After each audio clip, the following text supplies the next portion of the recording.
তো প্রিয় দর্শক বন্ধুরা, ফের একবার চলে এসেছি আবহাওয়ার গুরুত্বপূর্ণ আপডেটে। দেখতে পাচ্ছি এই ঘূর্ণিঝড় রেমালের প্রভাবে কিন্তু পশ্চিমবঙ্গের দক্ষিণ বিভাগে কিন্তু ভয়ঙ্কর ক্ষয়ক্ষতির আশঙ্কা রয়েছে।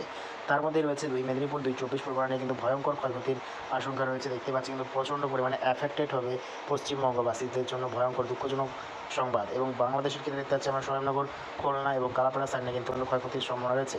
মূলত পশ্চিমবঙ্গের এই দক্ষিণ বিভাগ নিয়ে কিন্তু ভয়ঙ্কর ক্ষয়ক্ষতির আশঙ্কা। দেখতে পাচ্ছি এই ঘূর্ণিঝড়ের ঘন্টায় প্রায় 170 কিলোমিটার বেগে কিন্তু হিট করতে পারে এই ঘূর্ণিঝড় রেমাল। তারপরে কিন্তু ভয়ঙ্কর দেখতে পাচ্ছি সিরিয়াস স্ট্রম সাইক্লোন, দেখতে পাচ্ছি সিরিয়াস সাইক্লোন স্ট্রম, দেখতেই পাচ্ছি আমরা ভয়ঙ্কর স্পিড নিয়ে এগিয়ে আসছে ঘূর্ণিঝড় রেমাল। এটা হিট করবে 26শে মে 5:45 PM কিন্তু ল্যান্ডফল করার সম্ভাবনা রয়েছে। ফের একবার আমফানের মতোই কিন্তু ল্যান্ডফল করতে চলেছে ঘূর্ণিঝড় রেমাল। দেখতেই পাচ্ছি ঠিক এটা আজকে তৈরি হয়েছে এবং 25 তারিখ দেখতে পাচ্ছি আমরা বঙ্গোপসাগরে কিন্তু বিস্তার করবে এই ঘূর্ণিঝড় রেমাল। তারপর দেখতে পাচ্ছি 26 তারিখ কিন্তু very serious storm cyclone Remal নামে কিন্তু তৈরি হয়ে তা কিন্তু ল্যান্ডফল করে যাচ্ছে পশ্চিমবঙ্গের দক্ষিণ বিভাগ জুড়ে।